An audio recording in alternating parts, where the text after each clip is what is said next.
Welcome back to the Dynamis Pod. I'm Robert. I'm joined today by Tommy Markham of Markham's Automotive out in Constableville, New York. Tommy, if you would, introduce yourself to the people. Tommy Markham from Markham's Automotive in Constableville, New York. Like the man said, been in the industry since I was about 7 years old and still going. So you say you got your start when you were 7. What type of things did you work on when you were 7? Because that's a little bit of a parallel to how I kind of grew up. I worked with my dad. He primarily rebuilt engines back in the old days. He had an old Van Norman World War II era boring machine and a recirculating spray cabinet and all that stuff. And he did a lot of small block Fords. So when I say 7, I'm being sincere. I think the first time I ever torqued a 302 rod cap was when I was 7 years old. I went down through him with a torque wrench and actually read the spec out of a motor manual. Very good. That's what I grew up doing with him, working on a lot of older Ford pickup trucks. It was mostly Fords. I mean, we did some other stuff too, but it was primarily Ford stuff.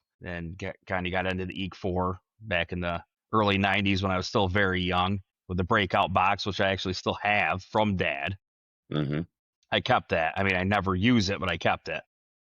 Right. Yeah, and then I went, graduated high school, went to Universal Technical Institute for a year, and went back and started working at Dad's when I was 19, one bay without a lift, and here we are. So very nice. Yeah, like I said, it's definitely quite the parallels. I think the first time I ever picked up a wrench and done anything, my father's back porch had just a myriad of different tools on it. It was always accessible to me. And mine was started with bicycles. Being from Ohio, of course, Orville and Wilbur Wright. I started with bicycles way back in Dayton, Ohio. As a kid, I just did a lot with bicycles all the way up until about probably the age of 10 or so. My cousin used to do motor jobs and transmission jobs for people that were local that, didn't have the ability to get to a shop maybe, or they didn't have the money to pay a shop to have it done. And I started helping him when I was around 10 or 11 years old. Your father, is he still with us? No, he actually just passed away in April. So I'm sorry to hear that. Yeah, it's a bummer. I really wish he was here for kind of what I got going on now, but right.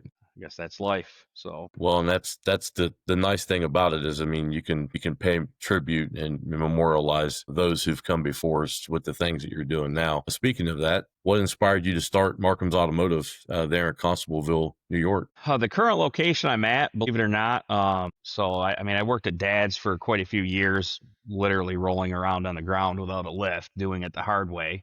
And my cousin John sells used cars, and I was doing a lot of work on his stuff, and this building came up for sale. The other half of this, I put this side on here in 2015, but it was 2 bays. It come up for sale. It was pretty reasonable, and he was pressuring me, and I'm like, no, I don't know. I don't know if I want to do that. I don't know if I'd do that. So him and I split it. We went in on it because he wanted to sell cars out front, and then he ended up wanting to move his cars up to his own place in 2014. I think it was 2010 was, and 2015 I put this site on, and so I guess I just wanted more room to work. Honestly, that was the only reason I ended up where I'm at, and then it turned into what it turned into. I just got so busy that I couldn't even do it with 2 bays anymore. Sure. And now just 2 of us working here. Half the time we can't keep up with 6 bays between the 2 of us because we're out in the sticks. It's tough to source parts. So stuff hangs on lifts. That's why I wanted the extra room. Plus, in the wintertime, we get feet of snow overnight, and I'd rather pack as many cars in here the night before as I possibly can. That was part of my inspiration to add on because I just got sick of working on ice cubes.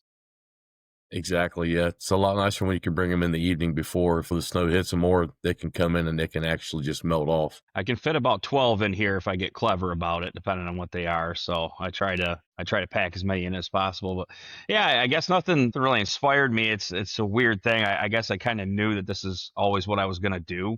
I just kind of ended up here because the opportunity presented itself, and I just took it as far as I could. Gotcha. You said out in the sticks. How far away? I think earlier you was speaking with me, and you said that you were about an hour or so away from Utica, New York. How far away from Canada are you? A little over an hour. So about the same. So you're kind of in the middle. Yeah, it's probably an hour and I don't know, say an hour and 20 minutes to the bridge outside of Alexandria Bay to go across the St. Lawrence into Canada. Gotcha. So if you're familiar with the geography of upstate New York, sake of argument, I'm about halfway between Watertown and Utica. Watertown's Fort Drum area. You're right on the Okay. western edge of the Adirondack Park, due east of Lake Ontario, where we get hammered with snow all winter long. Exactly. Yeah, there's no people here, but lots of snow. That was the next question. Actually, it brings me into it. What is the population of Constableville? Well, it's increased dramatically. It was hanging at 289 people for the longest time, and I think the last time I looked, it was 301 now, 301. Very So nice. we've increased. Yeah. I had noticed also that you've got very, very high ratings on any of the various platforms, Google, Trustpilot, all these different things. That's kind of a hard thing to do in a small community sometimes, it seems Well, like. yeah, I think my Google reviews are like what was there, 22 of them or something, and Yeah, it's but you were still like 4.7 out of 5, which is yeah. pretty good. I mean, you Well, can't yeah, beat that. I got a 1 star. Guy was mad at me. I didn't call him back. Apparently that's what. And I checked my messages. I was really, really sick for a Sure. very long time last year, and that was about the time he left the review. I'm like, whatever, dude. But I don't get too hung up on the Google review thing. Of course, Right. it's different. It's different here, and that's a conversation that I have with a lot of the people in like ASOG and stuff. Like they get a bad Sure. review on Google, and it ruins their entire day. And I Right. just kind of chuckled when I seen that one myself because it does not matter. That's a, it's one of those things that has to be tempered against, what was going on, like you're saying. Yeah, and Do I you have replied to him anyone? and told him that too. I replied to that 1 star. I'm like, dude, I was sick Right. for a very long time, and I went through my messages 2 or 3 times, and I didn't see your message in there. So whatever. I mean, he still left it there. So if that makes him happy, cool. Yeah. Yeah, that's the thing. It's like being in this industry, it is very easy to be demoralized. I was a service advisor for a while over at, I've been a service advisor at many different brands, but the one that really stuck out was Audi. And Audi was, I think you had to have a 940 out of 1,000 in order to be kind of in the okay area. That's what they wanted you to have. I remember like you get a bad survey. I mean, it would wreck 2 days of your life because you had a bad survey. And when I first got there, I'd asked the service manager, I'm like, hey, did you know you can actually get your surveys, you can get them on your phone? And he's like, what? I said, you get them on your phone. He's like, there's no way in hell I'd put those on my phone. I'm like, why not? Like if anybody should want them on their phone, it should be you. You're the service manager, right? He's like, oh, no, I don't want that. He goes, if I got a bad survey and I was at lunch or something, he's like, I would feel sick and I would have to leave. And I'm like, okay, well, I get part of that. But the other side of that is like, you're still the person that's running the business, for Yeah. somebody else. But yeah, in your situation, and I've had the same thing happen to me when I ran my own thing for a while, you won't be able to answer the phone. That's another thing I was going to ask is like, are you the person that you like work on the vehicle and have the headphones on to answer the calls when they come in? Because I've been in situations like that before myself, and also I worked for a guy who carried back before headphones. He carried the wireless phone in his pocket all day long, worked on cars. Is that you also? Don't actually carry it because if I'm in the middle of intricate diagnosis, I don't want to deal Sure. with the phone at all. So I just have an answer machine, which is something that needs to change. And I know that and I've accepted that. I need to get the correct front person that can do multiple things. That's really holding me back, to be completely honest. I need to just be left alone to do what I do and fix cars because I can't replace myself. And I know that. So, but I can replace myself in the front of the shop. But it gets tough too with the small town, the extreme small town. They don't want to talk to who's in the front. They want to come talk to me. And that is going to take a long time to curb that no matter what I do. And it should tell you the truth, it's going to be near impossible to completely curb it. So it's just different. It's different in a super super rural area. I mean, most of my Exactly. customers I've known since I was a child because working on their stuff with dad. They don't want to talk to my secretary or my front man. They want to talk to me. Right. And how am I going to curb that? You know. Right. So I've I'm going to I've seen try. that I am going to try to exactly. do it. So Yeah, and I've seen that play out myself. One of the places I worked at in Grove City, Ohio, like I was mentioning, the guy had that phone in his pocket all the time, and everyone knew he was typically there at work. So if he didn't get to the phone, they would actually swing by. It was a town of about 30,000 people, but even then, they were always there, like you mentioned, and they always wanted to talk to Dave. Had to talk to Dave, and didn't want to talk to anybody else in the building. They wanted to go straight to the person that they knew was going to be able to take care of the vehicle for them. yeah, It is going to be difficult to replace what that is between you and your client and your customer, because I've watched it play out with myself also when I was running my own mobile business back in Ohio during COVID and COVID times, um, it was all day long. And it actually helped, I thought, especially when you're fledgling and you're just starting, that the persons who are getting ready to have their vehicle serviced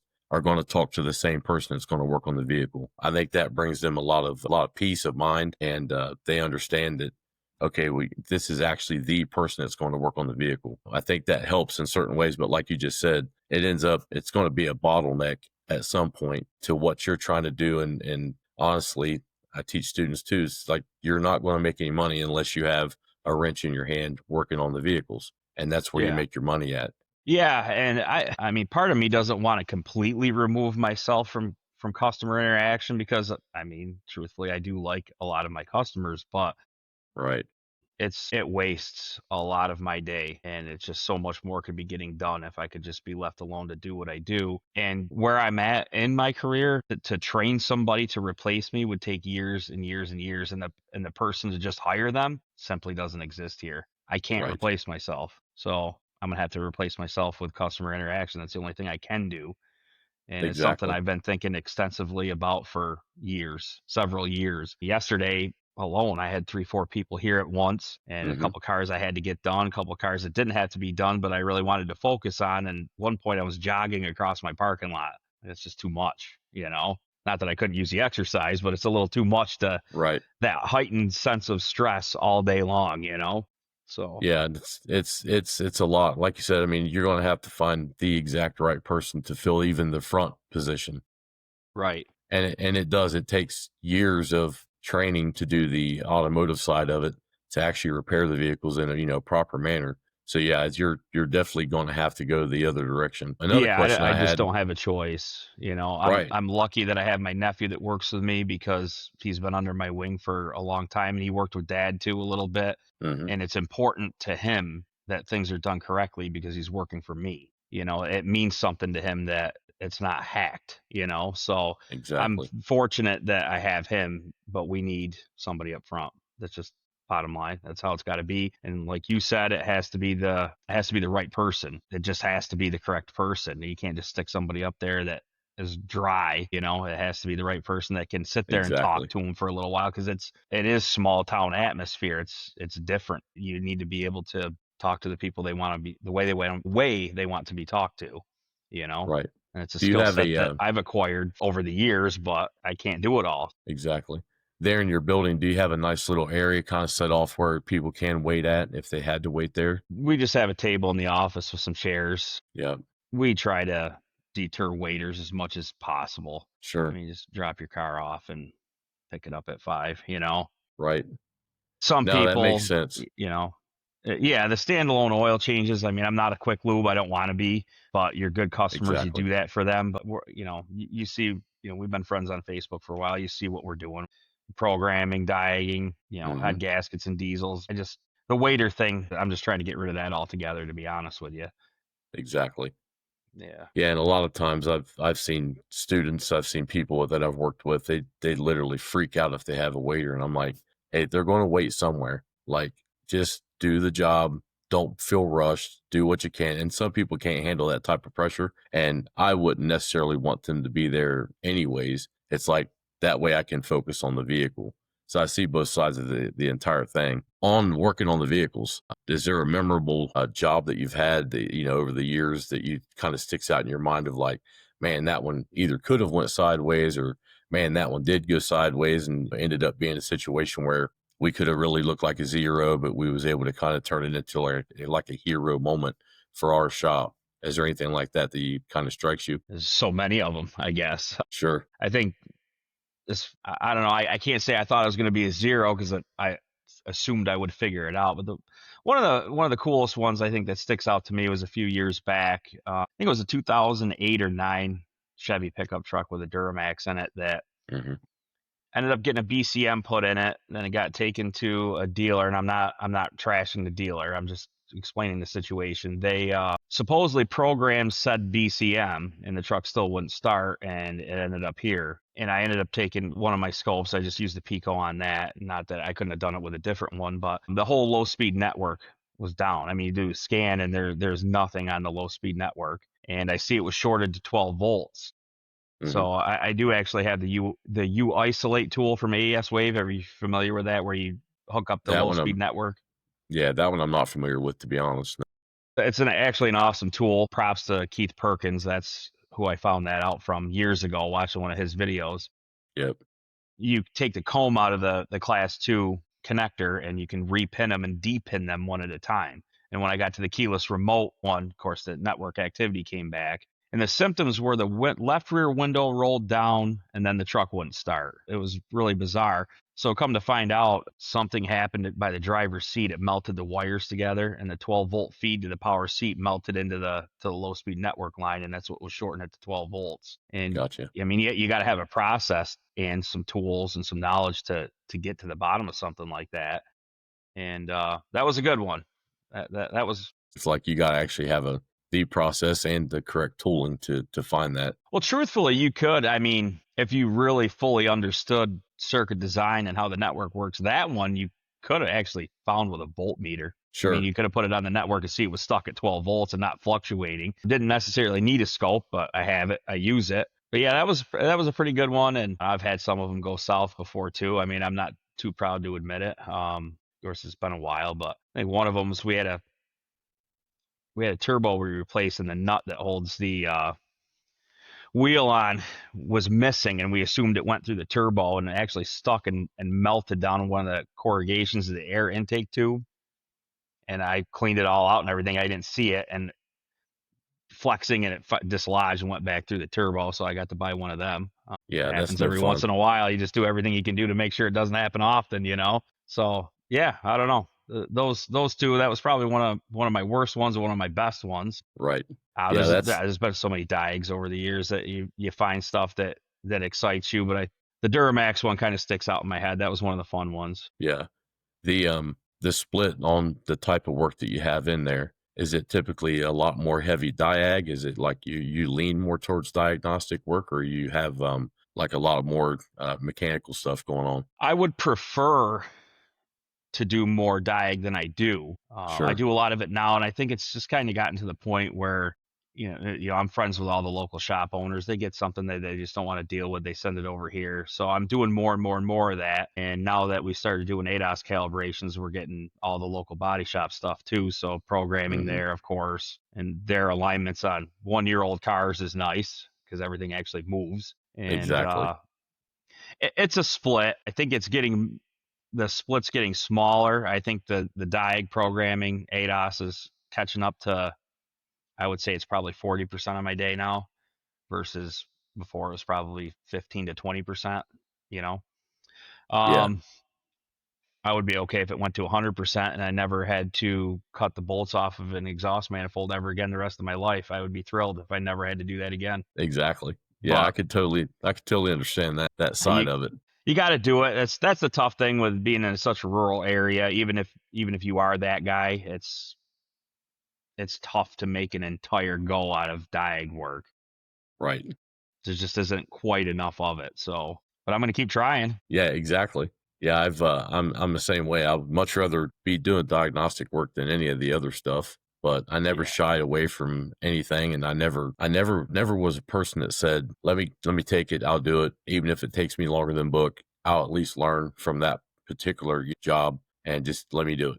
And I was the same way. I mean, in certain cases, I mean, if you're out there like I was when I ran my own, like there's some jobs that more than likely I would have never taken in any other circumstances. But when you have to pay your rent, when you got to pay your tool bill, and you got to pay everything else that comes along with running the business, you got to say yes, and you have to take it. Yeah, man, I struggle with that too. I have a lot of customers that are great customers, and out here, most people have more than one vehicle, so their spare vehicle is a little crusty. Oh man, I just don't want to deal with it. But you can help them out, and you know that they'll pay Right. you whatever the bill is. You still don't want to do it. This is something Steven and I talk about every day. You're like, man, we shouldn't have. shouldn't even have bothered. I think we should have been doing something else, but you do it anyway just because it's one of your good customers. As simple as that. And it's not like you're fighting them to get paid. It's just stuff you don't want to do. Exactly. Yeah, you're just fighting against it just to be kicking the pricks. Like, no thanks. I don't want anything to do with that. But like you said, you can end up helping somebody out. As a Yeah, local business, as a business owner, what's like the most rewarding part of serving your area, your people that are around you? What would you say is the most rewarding part of that? I like being able to complete the tasks for them. I think that's part of the reason I have invested so much into being able to program and now do ADAS calibrations. I wasn't looking to get rich doing calibrations. I was looking to be able to complete the job and do it correctly. And I like being that guy for those people. I like being able to complete stuff and they know it's right and they don't have to drive to Utica or Watertown or somewhere else to have it done. Sure. So I think that's Do you probably the think most that rewarding thing for me. Plus, I get to do what I want to do every day, which is calibrations and programming and diagnostics. I get to do it. So yeah. being able to help more and more people, do you feel like that helps with building the trust between you and the community? Yeah, I think most people trust me. They know that I'm brutally honest, for one. I mean, that's that I don't pull any punches with anybody. So I never really had any trust issues, I don't think, with people. Maybe a couple new customers that didn't really know me well, but usually after you interact with them once, they know how it is. And my dad had a terrific reputation and people loved him, so that just kind of inherently passed along to me. Sure. I've never advertised once in my life, and I got more work than I can do. I'm not once ever advertised. Exactly. Yeah. Yeah, and that So typically, I mean, that's how you know you're doing a pretty good job. I think over 2.5 years, I only put $200 in Facebook ads, and that was pretty slim here and there. And I pretty much did my own advertising. If I would ever do any type of a sale or any type of coupon, I just put my own thing out, and that was how it was, all word of mouth. Everything was word of mouth. And if yeah. you could go there, you could treat them right, fix the vehicle, and then, at the end of the day, their cars are fixed. And that's really all you ever had to do. So that portion of it ends up being a real nicety. Yeah. Yeah. Well, what you just said, that the reason I was kind of smirking, he said, just fix the car. It's kind of an inside joke with Brian Pollock and I. Yeah, We're Brian. Yeah, always saying that. And Brian's a great dude, yeah. super great RT. dude. And RTFM, yeah, his friendship honestly is one of my most valuable assets, and being actual friends with him is a big deal to me because he's just helped me out a ton of times. But he, they what are they calling him, Rural Joe, in the chats, because me and him say the same thing, like, oh, you guys, you're spending money on marketing, we just fix the car right. That's what we do, Well, but it's the and best that's the marketing, truth. right? I don't Right. market, I don't advertise, I don't do anything. People are like, yeah, you need that done, you need somebody to figure that problem out, you better take it up to Tommy. It's just the way it is. Exactly. So I'm okay with that too. So yeah. Yeah. Yeah, there was a couple different group chats I was in back in Ohio, and we at one point Brian Collada and Brian Mann and a bunch of different people up in that area, the Akron area, which was about almost 2 hours away from where I was actually at. We at one point was going to go up there and shoot a video for Train by Techs. We were going to do a couple YouTube videos and basically just some shorts and send those out, and it just never ended up happening. And then I ended up getting this, job offer to come out here to Wyoming. So I was like, well, maybe if I'm ever back in town, we could come up here and do that. That would be really fun. But I follow all those guys on different socials and pay close attention to what they talk about, because I like to be able to bring something over and above, and especially something fresh over and above curriculum a lot of times to students that maybe they're not part of that group. They're not part of any of the Facebook groups at all. They are just fledgling and they're just starting out. So they don't know what they don't know at that point, right? So it's like I like to bring those different case studies. I just shared a case study just a little while ago on the podcast group that I'm running for this podcast. Robert Kennedy Jr., he does really great case studies He on does. diag stuff. Yeah, Robert's brilliant. He really is. I enjoy reading everything that he puts up. The weird thing about him, every time I go to a trade show, he's there, and for some reason I never run into him. It's the weirdest thing. right, Like I never see him, but he's there and I'm there. I right. don't. But he is brilliant, and his case studies are very well documented and presented in just a Facebook post. Exactly. And I Yeah. enjoy reading And his and I stuff. think that's it too. It's like I'm trying to find the people that are passionate about what they do. They want to talk about the industry and they want to make the industry better. And then also something that can be shared with others that maybe don't know those things yet. And that was definitely a great post I happened upon this morning by him to throw in the group because it ends up helping everybody. Yeah. Yeah, I think that's another thing I've kind of gotten into a little bit is I enjoy helping others the best that I can. I mean, so many people have helped me. All the people we're speaking of, and my friend Michael Bercola, I'm just going to throw a plug out there for him. He's out in Rochester. I mean, last week he's up till midnight helping me download Mitsubishi Mud software to start programming Mitsubishi. He's like, who else is going to do something like that? You know? It's like, Exactly. okay, you know, get your son to bed. I'll get my kids to bed. I'll run back to the shop and we'll team viewer, you know? So I try to pass it along the best I can to people. I had a young guy reach out to me from, I think he was from Washington State, because he had seen in the calibration group that I got the Hunter ADOS set up, and he wanted to know about it. He's 21 years old. I was like, that's kind of crazy. I think his parents, the way I understood it, his parents were kind of getting into wanting to do ADOS because they did collision work or something. Hmm. So, you know, and he's asking, well, how did you get so good at diagnosing cars? They said, I'm about to change your life. Do you have a pen there? You can write this down.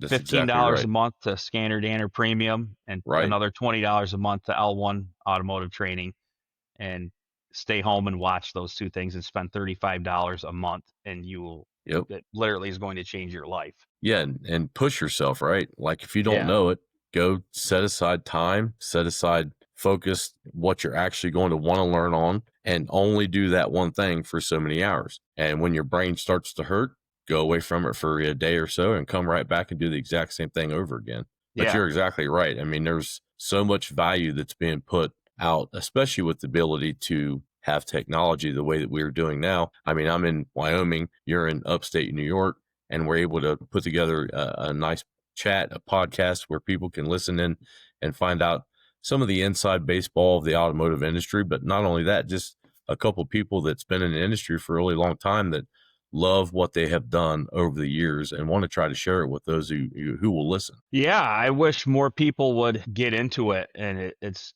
that's a whole other conversation. We could be here for 2 hours, but I love my job, and there was a time that I didn't, and I realized it was because of things that I had the power to change. I'm the only one that could change it.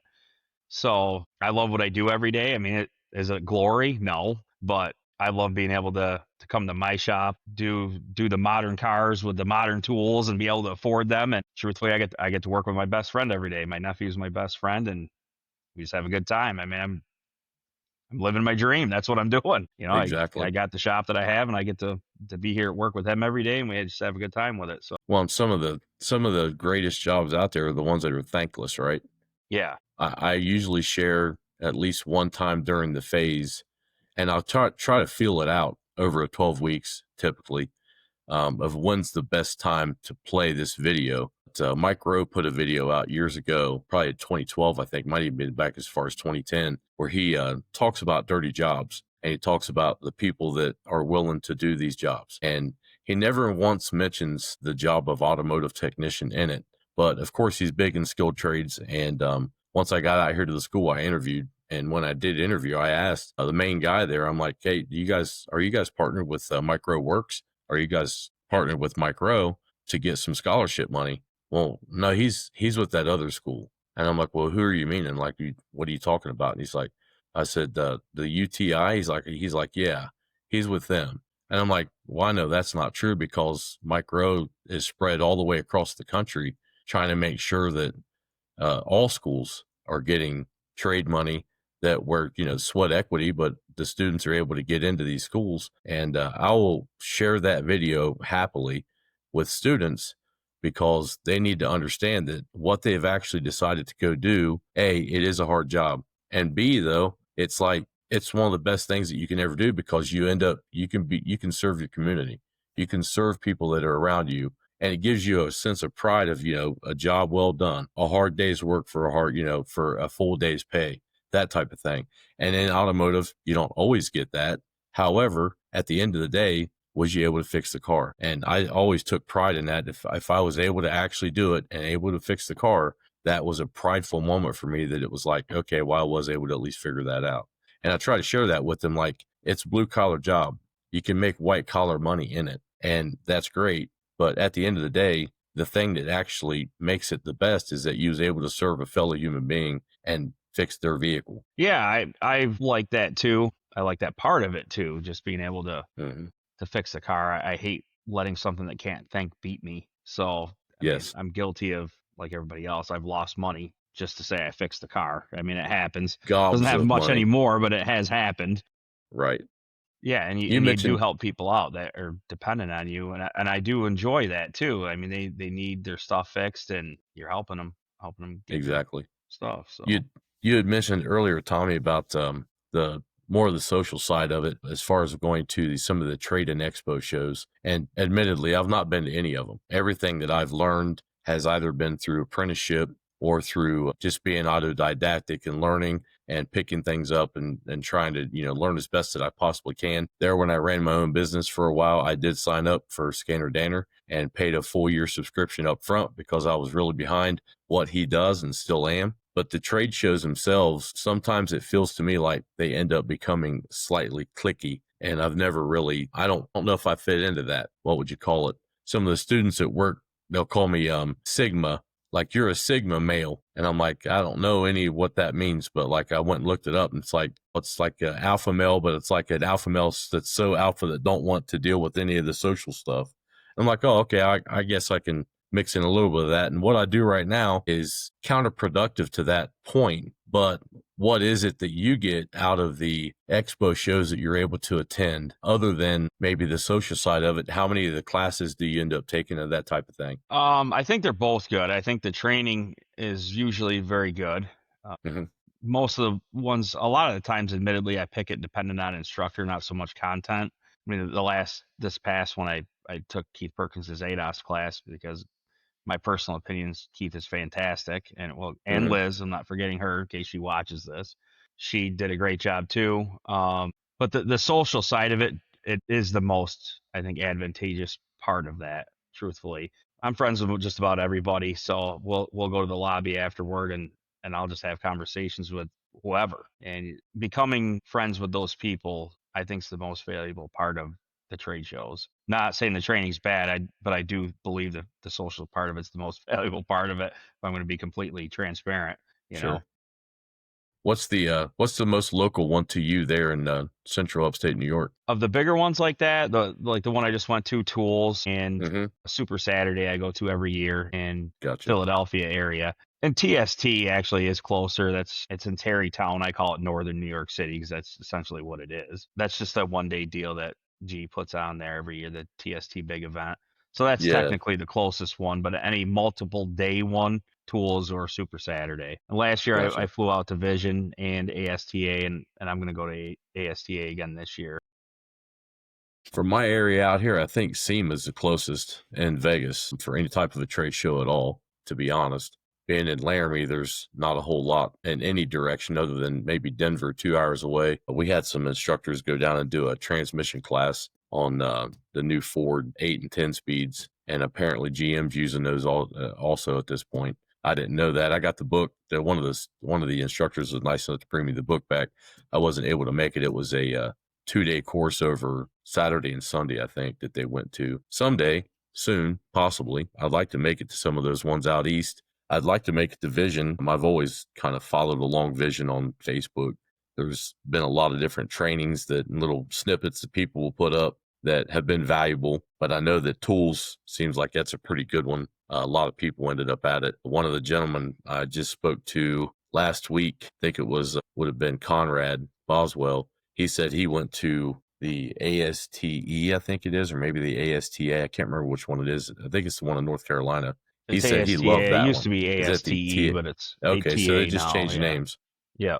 As far as I know, I mean, the last year that Right. I it was the first year that I actually attended AST, but I'm fairly confident that they used to call it ASTE. I don't know what Gotcha. exactly changed. Yeah, he said he loved it. He's like, it was one of the best things that he had done for his career. He said it's one of the best things he had done in a long time to learn, and he was able to take one or two of the trainings that they had there on site. So, like I said, I would definitely like to get myself into a position where I'm either able to either fly to him or maybe I work on the East Coast at some point in the future. So Yeah, I definitely recommend the ASTA if you're looking to hit one on the East Coast. The two in Pennsylvania are great too. I enjoy them yeah, just because of the people mainly. That Super Saturday and Tools, I think were both fantastic, but ASTA was a really good one. It was very good training and just very good, social part of it too. A lot of good people exactly. there. Plus A lot Isaac of that. takes a waffle press to the donuts too, which is really nice. Isaac Rowe Diesel. Yeah, Isaac. Yeah, He brings a waffle press and puts Krispy Kreme glazed donuts in it for everybody, and serves them that way. man, I would have like type 3 diabetes by the time I'd be done with that, because I already I have know. type 2, so that'd be rough. It'd be Yeah, really I don't know rough. if I really need the donut, but it's hard to resist when he's Right. right there Oh pressing yeah. it and it's nice and hot. So Well, and they're good by themselves. I can only imagine by doing that with it, make it even better. yeah, it does. It does make them better. One of the other things I've got that I written down for some show notes and some questions to ask was, how did you and your team there at your shop, how do you guys stay ahead of the curve on the technological side of the technology that's in this industry? As fast as it advances, it seems like you can't be tooled quickly enough to actually be able to do it. How do you guys stay ahead of that? Are those trade shows part of it? Yeah, they absolutely are. The trade shows are part of it, and every single night I either read Robert Kenny's case The case study or studies, I go in one of the groups and read through them or interact with people in private chats on Facebook or text messages or anything. I mean, it's literally every single night. It's a lot. It's a lot when you start programming multiple car lines. It's very difficult, at least for me, just because I'm not a mobile guy. That's not all I do. I might be putting brakes on a car for 1 minute or exhaust manifold. It's extremely difficult, and that's really what I have to do. And Steven a lot of nights will research some content himself on his own time when he gets home too. And of course we're doing it during the day as well. Sometimes we have to stop and look something up that we're not familiar with every day. It's every day, every night. right? It definitely takes a lot of dedication to do what we do in this industry. I think the general public doesn't have the concept, or maybe even the capacity to grasp the concept of what it takes to fix a modern automobile with the different networks and the different things that, all the creature comforts that are on board now. The conversation I had just had a couple weeks ago with would have been Jeremy Hostler talking about riding in Model Ts. And, I was like, oh, yeah, those are the ones that's got the spark advance on the column. He's like, yeah, and they got this. And all these years, like, people have no idea, like, what happens inside their vehicle now to be able to hit a button and have the seat actually massage their thighs or turn the air conditioned seats on and all these different things. Like, there's a whole layer of technology that lies beneath all of that. And to be able to hop into the vehicle with a very brief, sometimes inaccurate description of what's going on with it, be able to decipher that, untie that knot, as I like to call it, and straighten it back out flat and go, okay, well, here's what happened. This is where it went wrong. I was able to fix this component. And now, like you just mentioned earlier, like the network's back up after you figure out that, there's been a situation where wires got too warm, insulation melted. Now, you got a circuit pulled to a high. So I think that people they don't have the understanding of what it actually takes for us in this industry to do it, to teach it, to be immersed hours a day. Like you said, I mean, you could do 20 hours a day easily. You're not just the 12-hour day at the shop or the 8-hour day anywhere. It's a 20-hour day sometimes. Yeah, I totally agree with you. And I don't know what it would take to get through to the consumer to educate them. And I'm not saying anything bad about them. It's just that in No, their mind, I don't know, let's say this customer's 50 years old. So he had a 1988 Ford F-150. You turn the knob to high speed for your blower motor and you just slid the lever over to close the door for hot to cold. exactly. In their mind, when they hop in their car, step on the brake, hit the push button start, and then reach over to command their blower to high and their AC on, it is not the same. I know how many different modules were involved in that tiny little segment that when you put your foot on that brake, hit that button, turn your air conditioner on. How many things had to happen inside that car for that AC compressor to come on and the car to start? Yeah, And it's almost a miracle. It's almost a miracle that it works at all. It's amazing, and it's also a service that people don't want to buy. It doesn't excite them, right?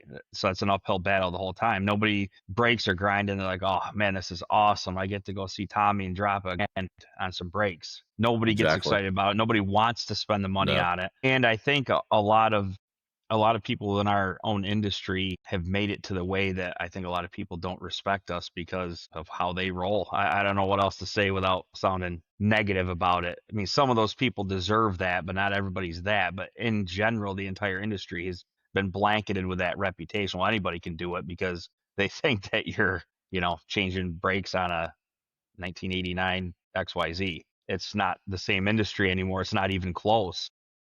No, it's light years ahead from where it It's was just when I started. it's light years ahead of what it was 10 years ago. Really. I mean, I couldn't imagine buying an aligner 10 years ago, even though it was ADOS was there, but there was going to be a day where I did an alignment on XYZ car, and now the lane departure warning has to be recalibrated with a set of targets using Exactly. software. I mean, that really, generally speaking, didn't exist 10 years ago. Exactly. Yeah, Yeah, and it's now how do you it's explain to your customer, well, hey, sorry, your alignment's now going to be? I mean, Matt Fonslow was just talking about this, I think, on his podcast not too long ago. How do you explain to a customer that when they call the next shop and like, well, we're not having any problems with that. There's no lights come on after we align that car.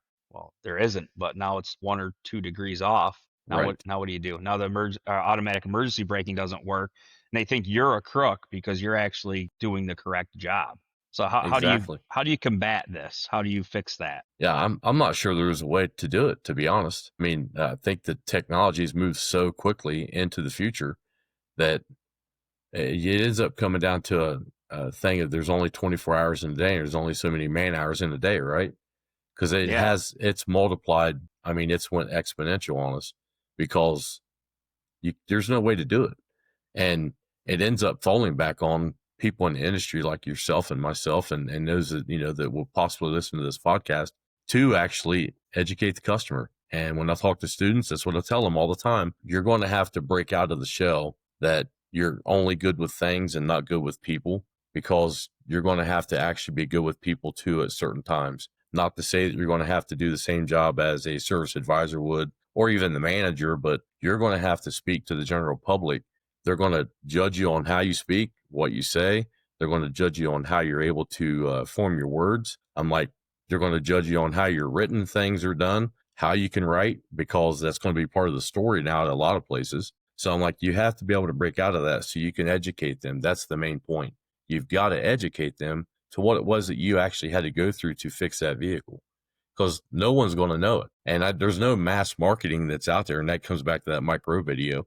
That's one of the things he talks about is it's not advertised that we're superheroes. And when we do some of the jobs that we do in this industry, it's not communicated that way to the general population. The gen pop, as I like to call them, it's not communicated to them at all. So it's like you said, how exactly do you overcome that? Because no one's going to spend $1 million on the Super Bowl commercial to go tell people how good their technician is that worked on their vehicle and what they had to go through to get the training, the licensing in some states, all the additional things that they had to do to get just the brain power to go work on that vehicle. No one's going to do that. No one's ever done it. Yeah, I don't know what the answer is, and it's something that I think about often. Um, is educating the public. How do you do it? Especially when it's like back to what I said already. It's a service that they don't want to pay for. They don't want to hear it. That they're driving a self-propelled series of computers is what they're doing with networks, and I mean Some just of us everything. some of us robotic now with some of the EVs. So Yeah. it gets into that area, right? And people have no idea of it. Yeah, we don't do too much with EVs here, to be honest with you. I've never had an EV in my shop. They just don't exist Hmm. here. People here quite simply don't want them. I mean, it's a conversation I do have with my customers like that. I'm not going to buy. What good's an EV going to do me? And when it's January, 25 below zero, 3 feet of snow on the Right. ground.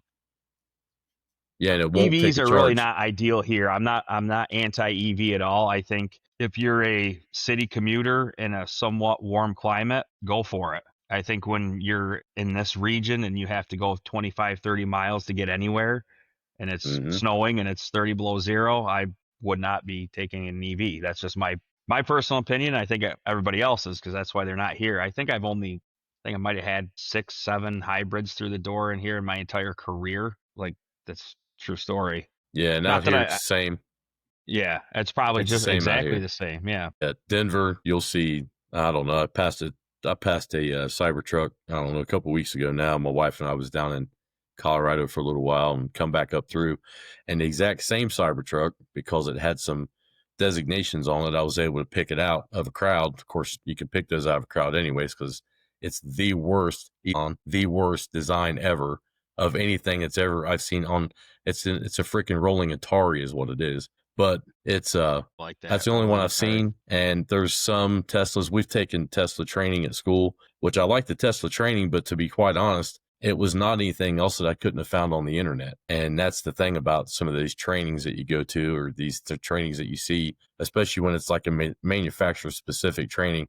Everything we teach is generalized. So it has to be brought all the way down to the base of everything, which is a good and a bad thing. It's, you're teaching a lot of foundational stuff, but on top of that, there's some things that you'd like to teach that might be brand specific, and you don't really get that deep off into it. And with only having 12 weeks to fire hose students with as much information as possible, and it becomes a hierarchy problem, right? You have to pick through what you need to actually tell them so that they can get good grades, so that they can make sure that they're getting their tests and their homeworks done in a good way. But yeah, the EV stuff is, I'm 100% on board with the technology. I think the technology is amazing, and it's going to take a quantum leap in battery performance, energy density, and also the infrastructure. They're facing what gasoline cars faced when gasoline cars started 120 years ago. There's no infrastructure for that kind of thing. And if anyone's going to do it, Elon will probably be the person to do it. I mean, he's got some other brands that have added on now and put themselves in a place where they can have the superchargers work on their vehicles also, which is a genius move, but it still comes back to infrastructure. They're just not everywhere like a gas station is. Yeah, I agree with you, and I can't comment a lot because I quite honestly don't follow the EV thing a whole lot. I've read a few articles, read a few arguments, and Mm-hmm. like you said, the battery storage capability and all that. I mean, for them to exist here realistically and actually be able to be utilized properly, they're not there yet. If it's that cold, there's snow on the ground, and you're relying on an electric battery to keep that heater going, and you have to go 80 miles round trip in them conditions. I mean, what good is an EV? It's not. It's just not. Exactly. My opinion. But there is a customer of mine that has a hybrid that drives from here to Rome, New York every day to work, which is 28 miles. He makes it to Rome and halfway back on the battery before the internal combustion engine fires up. And he's on municipal electric, so it really costs him basically nothing to plug that car in. So for him, cool. And so me and him had a conversation about it. So I think it works. It's great, but for It's most definitely, people here, yeah, it's definitely customer and environment and situational at this point, like you're saying. yeah, I It think it would is almost have to situational. double, like battery density as far as energy density would almost have to double.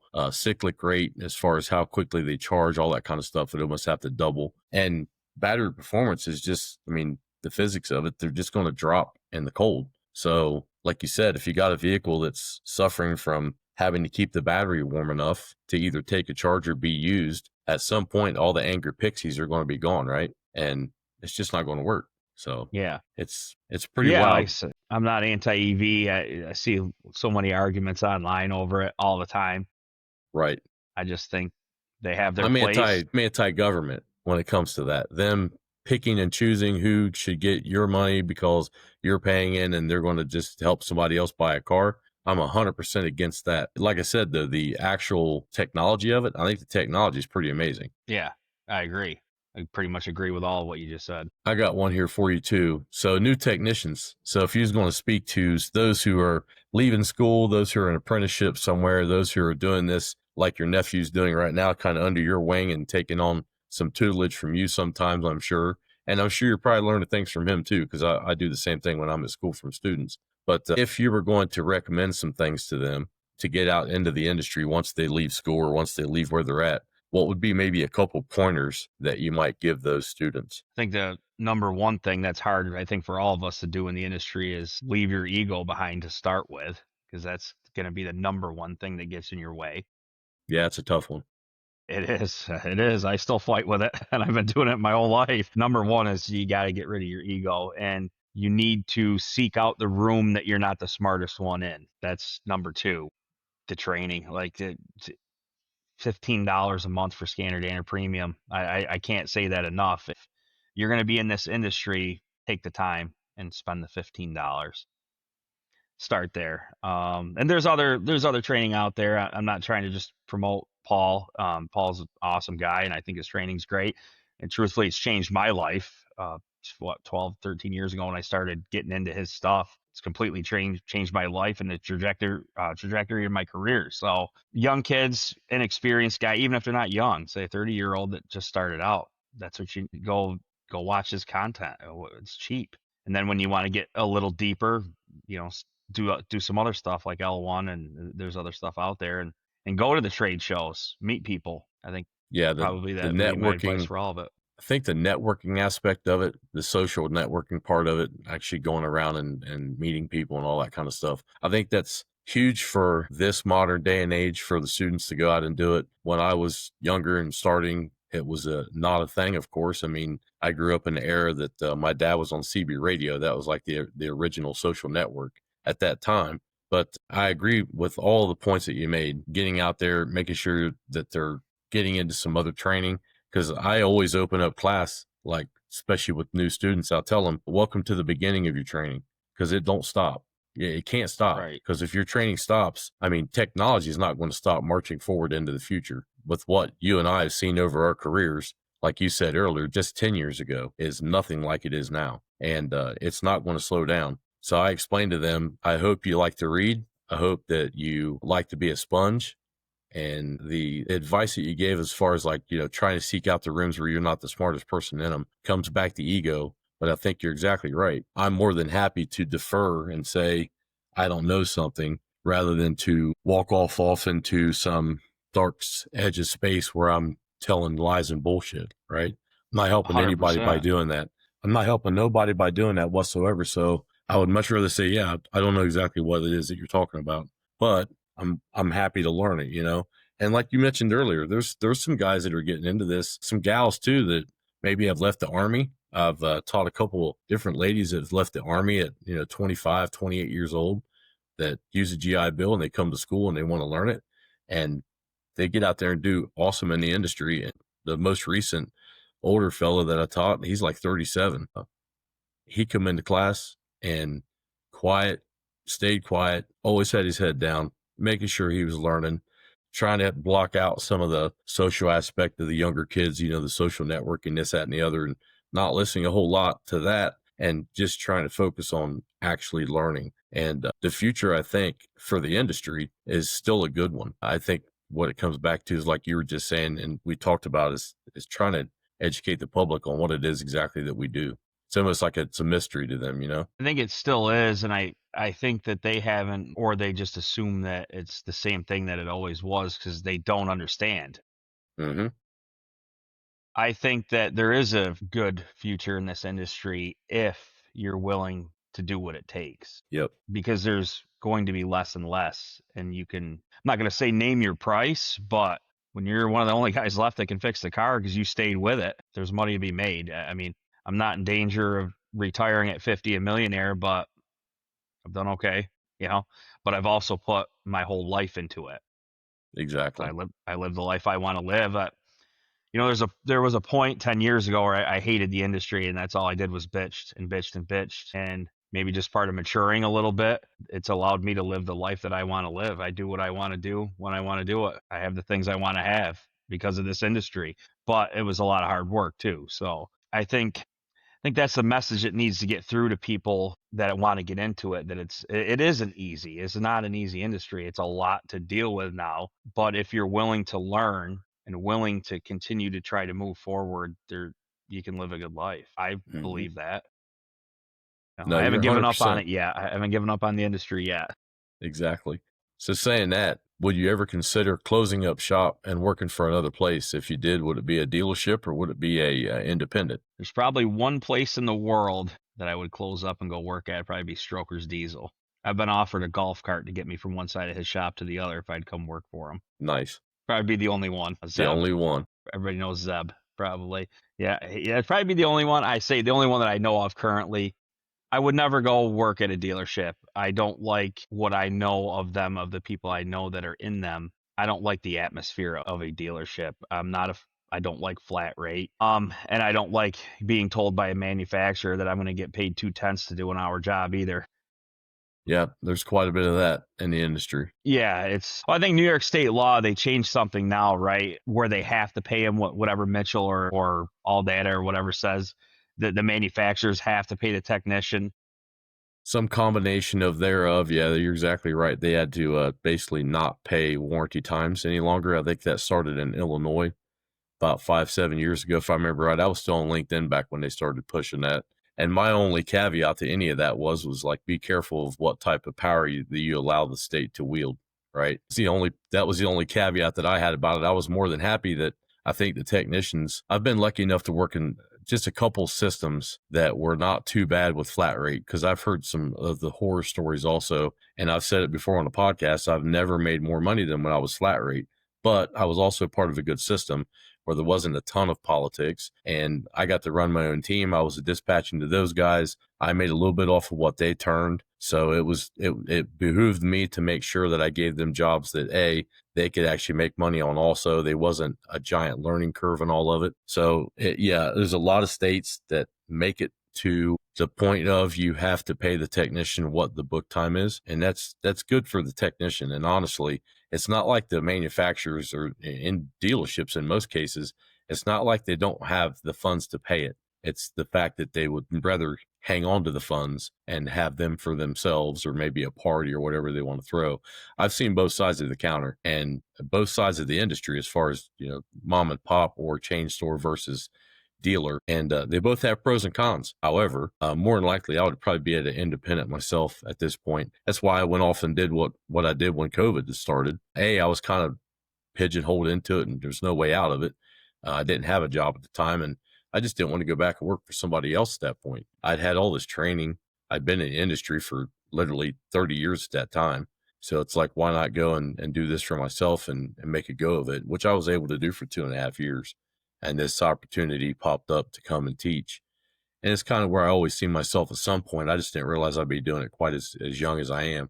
But it's been great. It's been fun. I love doing it. And it's definitely a way to give back to the industry. The hourly versus flat rate thing. Yeah, exactly. I thought I'd be here like 55 years old, to be honest, Tommy. I Right. thought I'd That's be what I'm doing it thinking. 55 to Maybe when I'm like 65. 55 to 60, maybe I'd do it. Right. But And it's just a little earlier for me. I was on a different podcast, and the lady from the school out here actually seen me and made a comment how I ended up out here doing this. But it's been a wild ride. I know that. So speaking of dealerships, like what do you attribute to the high level of market share that the aftermarket shops enjoy? Flat rate has to be probably at the top of the list, but what are some other things maybe that you've heard or you've seen from those who have been in dealerships? think that people think that the dealerships are more expensive, which I suppose in a lot of cases they probably are, but really good independents that are doing things properly are not cheap. Nor I should they be, right? No, they shouldn't be. Right. They should not, absolutely should not be at all. If you're doing things the right way, and you're investing in what it takes to stay current and having enough money left over to continue moving into the future, you absolutely should be no cheaper than the dealer. And in some cases, maybe more expensive, honestly, depending on the dealership. But I think people believe that they're getting ripped off when they go to a dealership. It's, you got all the negative connotation around them, stealerships, which I honestly, I'm an independent guy through and through, but that stealership stupid talk needs to go away. If I'm Right. just going to be honest, it's stupid. Yeah, I'm of the same opinion. Yeah, it doesn't help anybody. Anything negative needs to go away. And I think everybody kind of needs to get together to raise the entire industry, dealerships, independents, everybody. And that starts with training, I believe, and people wanting Mm-hmm. to do it the right way. That's an impossible dream, probably, but I think that's what needs to happen. To your question, I think it's simply that. I think people think that they're getting ripped off when they go to a dealership, versus a smaller independent where they kind of know the owner sort of situation. I mean, in larger metropolitan areas, I'm sure it's different there. Here, that's the way it is. And people think that if they go to the dealership, they're getting ripped off, and they know so and so, so he'll take care of them, and it won't be so bad on the price. And I'm Yeah, sure I you think see that where you're at too. yeah, well, we do, and I'll be sharing not really a rant at some point. I have a whole podcast kind of in my head that I've not really put down on paper yet about a situation that one of our students had where he took his vehicle in and they tried to sell him about $4,000 worth of work when the issue literally was a fuse that was gone. Like he was trying to work on it and trying to weld it on the back of it and went and tried to take the turbo timer. He had a turbo timer. He had just Cummins inside of a Dodge, Ram pickup truck, and took the wire off of the turbo timer fuse that he thought that was just the turbo timer fuse altogether, and he took the fuse out of it for the PCM. So there'll be I got a whole thing to talk about that thing, but I think that's the other side of it. That's what I was getting ready to say. It brought me into this. I think people sometimes also think that I'm taking my vehicle to a dealership and I am getting the latest and greatest in training for the technician that's there, and also maybe even a better value in what they're paying for of the technician. And it's not always the case. I've worked in independents, I've worked in dealerships. It really comes down to the technician in some cases of what type of work you're going to actually get out of that place. Would you agree with that? 100% agree with that, and that's, I guess, the other side of that argument. Right. They think that if you go to a dealership that you're automatically getting, or if they choose to go there because you're getting a better service for your car. Right. And that's not always the case. And not saying that it can't happen. I'm just saying that it doesn't always happen. I mean, we're fortunate to have good dealership technicians out there. I mean, that's how we get technical service bulletins and everything else. But A lot of there's time. Yep. there's very good dealer techs and there's very good independent techs. It's up to the public to find out where that person works, I guess is what I'm trying to say. And that's Exactly. hard to do. It's hard to educate them. There's good in both. There's horrible in both. Absolutely horrible in both. And That's been my that needs to experience as stop. well. Yeah. That's definitely been my experience. I've one of the places I worked at when I was at Volkswagen, it was funny because we had one of the guys that worked there. His name's Nick Sealscott. Great guy. He was a foreman. He actually had went to Ace Hardware one time and bought a hacksaw and spray painted it gold. And anytime that you screwed up in the shop, you were the new hack guy. You were the new guy that got, and we did a whole ceremony. Like if you screwed something up and it was bad enough to get the golden hacksaw award, because you're a hack, you got the hacksaw. And I try to share with students, in this world of HR departments and all this other stuff that happens. Like, I'm like, you still have to realize what you're doing and where you're working at. You're working with, usually it's a bunch of guys, and typically they're going to razz and they're going to, haze and back and forth, and you're going to have fun also. It's not like it's just going to be a bad experience, but there are things like that that's going to happen. And that was one of the things that we used to do at the dealership. It was hilarious when somebody would mess up bad enough that, well, it's time for you to get the Golden Hacksaw Award. So come on over to this bay here. We'd had one of his bays was just a flat bay. Come on over, everyone. It's time to give out the Golden Hacksaw Award. And then you got to keep that hacksaw until the next person messed up. So you're always hoping that somebody else would mess something up bad enough to get the Golden Hacksaw Award later. So it's in both places. It's in aftermarkets, it's in dealerships, and it is sad for the industry. But like you said, it ends up coming back to, being a educated consumer, caveat emptor, right? Like buyer beware. Get out there and find some, and not that I'd put 100% of things into surveys and things like that, but like go where a lot of the people have went and they've got the best experience. So Yeah. Yeah. And I would encourage the general public to just maybe find some questions to ask, simple questions to ask the shop they're taking it to. What do you use for service information? That one alone would probably weed out half of their possible choices. What do you do? What's your first step you take after receiving a trouble code out of a car? If they can't answer that, don't take your car there. So, well, right, first thing I do is gather as much information as I can, and then put a test plan together and move forward. You get somebody that answers you like that, well, that's where you should take your car. right, It's not that the public needs to be geniuses on automotive. There's a couple simple questions they could ask and it would rule them out immediately. That's my theory, but what do I know? So Well, the other side of that too is like the interview process, the information gathering process at the beginning of the discovery conversation, I think Lucas Underwood calls it, that kind of thing. It's like, what did you go through when they brought, when you brought the vehicle in? Did they ask you a lot of questions? Because they really should. If they don't, that's another kind of a red flag, I would think, for the consumers. Like, well, they just took my car and I told them the check engine light was on. They went ahead and wrote it up, and that's all they wrote down. It's like, that's not enough in a lot of cases, like, I want to know, like, ATG, the Automotive Training Group, has that free, customer interview portion that you can literally print right off their website. And it's like that to me would be one of the great things that you could use as a consumer, is like, well, what did they ask me? And if you're in a shop, those are the things that we should be asking the clients when they come in. I don't even like calling them customers anymore, because most of these cars are $1,000 or more to repair in most cases. So I always said to Yeah, myself, if you're starting to spend that kind of money, it's not really a customer anymore. It's kind of like your clients coming in now. It's a lot of money, changing hands. So that for I me would be agree. one of the ones as a customer. If I came in, they just took my keys and went and started looking at my car. Like, well, you didn't really get a lot of information out of me. So what is it that you guys are possibly doing back there with it? Yeah, and some of the customers are passive and they think that changing parts is the way it is, and they don't even get Right. upset about it. Not that I want everybody to be upset, but I've had, it's usually once every couple months. I had so and so, and I'm not knocking anybody. I'm just saying that this happens. Well, so and so did this, and I understand that that's how it goes sometimes when you're trying to figure something out. Put this sensor on, that sensor on. It's every month or two. Sure. They think Yeah. that that's normal. The dartboard diagnostics, I used to call it. They don't work. I mean, why No. would anybody ever want to do that? I mean, even for the technician, why would you want to be wrong like 40% of the time, right? Yeah, I mean, I why would be wouldn't you want to embarrassed. know? Yeah, Right. well, I think it goes back to the ego thing. If I get my ass kicked by something that bothers me, it's just my personality till I go read and read and read Right. And it's until also I the know that I only way that we understand learn. what I did wrong. Exactly. Through It's just failure is, well, it's how we learn. Even as kids, we fall down. We yeah. can't read a word. We go and find out how to read the word. It's the same thing. But you're right. I mean, it's almost like they have a lack of curiosity at this point.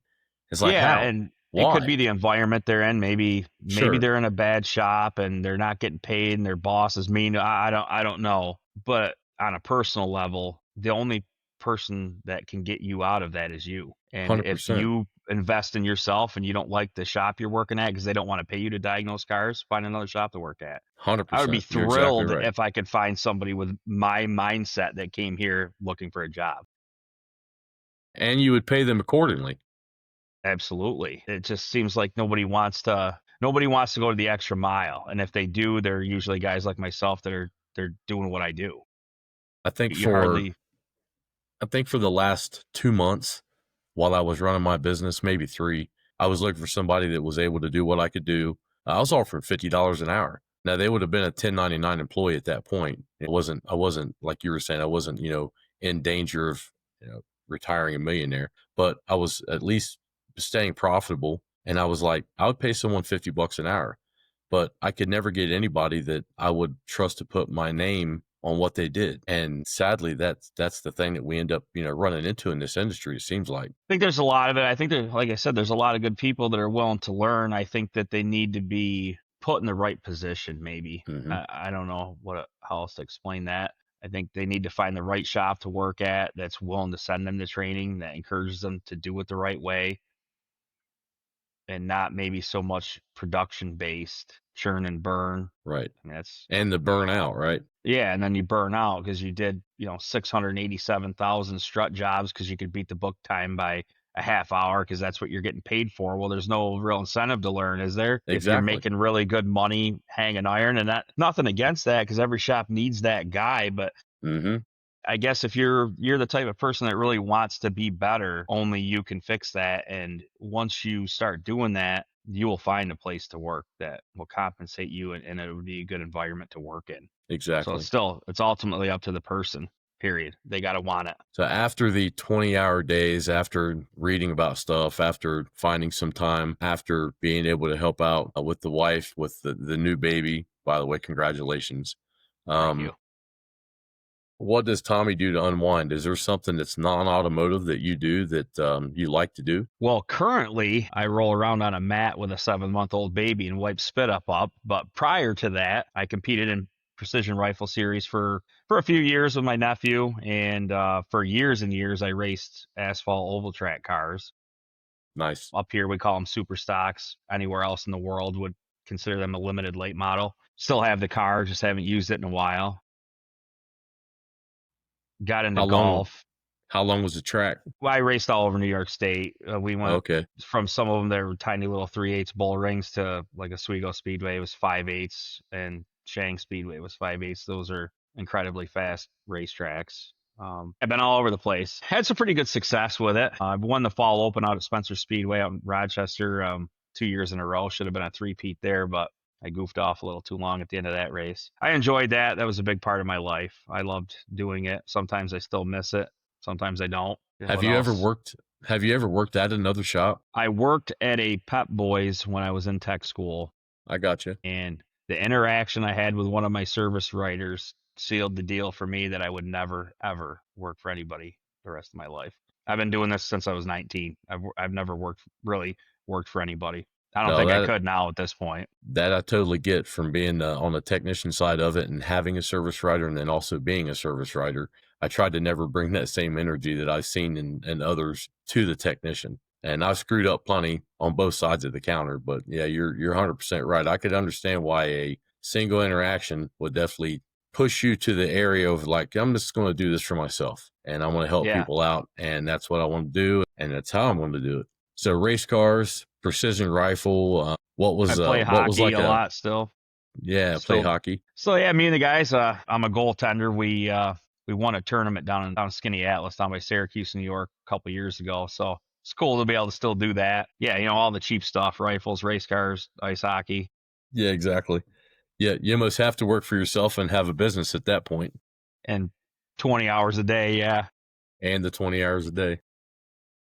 So yeah, those are, and I do a lot of night hunting too. That's with thermal optics. My nephew and I, we do a lot of predator hunting at night. I love being Nice. out there at night. When you shot precision rifle, what caliber did you use? 6 GT, so it's 6 millimeter. I mean, there's 1,000 6 millimeter variants that go Right. through the And I'm familiar PRS. with 6G. Yeah, they're all. I mean, so many guys. That's another argument. You get in the precision rifle series world. You're either a 6 GT guy or a 6 XC guy. Blah blah blah. And they're all 109 grain burgers that everybody's shooting, going roughly the same speed through the air. Pick your poison. Yeah. That's my theory on that. What length barrel? 26. I actually have a 28 on there now, and that was a mistake because you're doing like the ladder rung stages at a PRS competition. You wouldn't think that 2 inches of barrel hanging off the end. Never again. Matter of Night and fact, I day. might send it back to have it shortened up or just buy another barrel. But I haven't used it in a while, so I haven't worried about it in a while. But Right. yeah, Now that I've rekindled this spirit, you're like, oh, I got to go and do that now. I send my rifle off to have it done. I wanna hit a match hopefully before the end of the year. I just miss my friends. The friends that I made shooting the rifle matches, we didn't get a chance to do it with them last year. And even if I go throw every round in the dirt, I don't care. I get to go visit everybody, whatever. Yep. Yeah, they run one out here. I've not went to it. I shoot with a guy from work sometimes, and here and there, some of the students that have graduated, I'll take out to the range and shoot with them. But yeah, I've not been able to do any of the actual PRS matches out here. I don't think my body could hold up to it. They end up running about 80 or 90 rounds also, which reloading helps, but it's a lot of money to go do it. So I've It just not hit is. it. It ends up being quite a bit. And I'm just shooting 308. So it's the cheapest of the cheap when you're putting stuff together. I fall prey to this a lot. I decided I was going to do reloading to save money, and then I go build the nicest bullets I possibly can, because I'm buying them in bulk. But you're ended up spending. I think I figured them up. They were $1.60 a round, and to buy them, and I'm probably putting $2.10 a piece in most of my rounds. I'm actually not ahead any money. I am overall, but not when it comes to building 50 here and there or putting 100 together that you want to take and shoot, for specific reasons. I'm not actually ahead on it. Yeah, same. Especially the money I have into the equipment to reload. Of course, I had to, because my OCD, they had to be perfect. So I bought an Yep. amp annealer. I bought the Yeah. Area 419 press with the high dollar dies and everything. I'm not money ahead at all, but Exactly. They they're all like within. Forster. They like the Forster style. I bought the short action customs. Okay, I yeah, spent nothing even wrong with more them. money that I didn't need to spend. I bought Exactly. the short action customs dies for Yep. the GT. Steven and I were both shooting the same cartridge, so it made it easy. That definitely helps. Yeah, I'm not money ahead at all, but they shoot very well, way beyond my capability of holding that rifle. My rifle and rounds are fantastic. I'm the only problem when it comes to a rifle match. So, So yeah, that's usually how it goes, right? We're all the right, actual yeah, issue. I'm the weak link, Yep. myself. So you mentioned burger. You doing hybrid targets? Yes. Yeah, And so we were running one as we switched to 109s. We were going to get into the 110 Hornady AMAX. We bought some, but just never played with them. sure. So it's What about since we're off into this, and I may not have anybody on the pod for some time that has actually done this? What type of powder? What type of brass is anything that sticks out? Like, through you? What's your favorites? well, we're using Alpha Brass because that was the only company that we could get it from. Yeah, So you I use would have the loved if OCD. yeah, if Yeah, Lapua would have made the brass, would have been terrific. We're actually running. Well, I'm having a drawing a blank on the powder. It's Hodgson using powder. It's not Varget. It's the other popular one. Man, I haven't even looked at a jug in a year. I forgot what it was. right. Which one it was? Yeah, I forgot No, which one it was. We'll have to there's a revisit that. I would say there's a bunch of them now. There's Benchmark. There's a Varget, of course, you already mentioned. I've got Vitavori that I use in the 308. I just put Rotumbo in 300 PRC that I don't own the rifle for yet, but I did it completely backwards. I've got about $1,200 in a chassis, an Elfman trigger, a worn bipod, a new magazine for it, of course, because I put a 5-round magazine for this thing. It's an MDT Field Hunter that I put it together with, but I don't have the barreled action yet. And I just got a message the other day that, hey, your barreled action's in. I went with the Bergara, the stainless steel, the number 5 contour. So the heavy barrel, a 26-inch long, but it's so expensive. Like you said, it's unbelievably expensive as far as a thing to go do. It ends up becoming quite the money pit. It does, and it ruins you too when you start using custom rifles. I was going to build a daytime Predator rifle because my nighttime rifle is my retired competition rifle. It's a Ruger precision rifle that's been all tricked out and with a high dollar trigger and everything in it. And the last time I picked up a factory Remington 700 and shot it, like I was thinking to myself, I wouldn't even use this thing for a baseball bat. Oh yeah, It ruins you when you get there. yeah, it does. I'm not happy using factory rifles. I have no interest in them at all. They're garbage as far as I'm concerned. Yeah, a couple other guys in the industry are actually big into extended long range shooting. Is Cliff Schenkel from California Yep, I and follow Adam him. Robertson. I actually had a pretty good conversation with him at Super Saturday last year. The big Pico guy, Adam. I'm not sure if Cliff I got probably. kind of got him into it. Yeah, I was gonna say I know I definitely follow Cliff, but I'm not sure about Adam. I have to go and search him out after this. yeah. He's Yeah, those two I may guys. actually follow him. I'm not sure, but I'll have to check it out. They do the big time, 338 Lapua extended long range Sure, yeah, stuff. They're into it. That's kind of how I got taught. And Justin Morgan actually he's big into long range shooting too. that That's name kind of sounds how him familiar. and I got Also, talking. We're Facebook friends in the automotive community, but we're DMing about rifles. It was just right. kind of weird, but yeah. So that's how Well, I actually got to be it ends friends up with him. not being that weird, right? Because like you deal a lot in the automotive industry with measurement, metrology. You're dealing with things that are dangerous. Gunpowder is dangerous, and the precision part of it, right? And I think that's probably one of the reasons why a lot of automotive guys are drawn to, right? Extended long range or maybe precision rifle is that's one of the reasons why we do it. I like it. I love doing it because I'm at my workbench. I get to be seated here. I'm doing my thing. I'm measuring stuff. I'm making sure things are the way that they're supposed to be. And I'm quality control. So I think it's kind of a transferable knowledge, right? I agree. I think that's kind of why I got into it is because it's a similar. It I don't scratches know. the itch, Yeah, it scratches the itch because right? I quit racing, but I had to have something to do. Like you think you're going to quit racing, so you got more time to do something. You just fill it in with other stuff. That's all you do. Exactly right. So that's what I did is filled Philip. it in with long range rifles. So Yep. And the last question I've got for you, Tommy, is what is Tommy's legacy in the industry? It can be in the world, it could be in your neighborhood, it could be anywhere you want.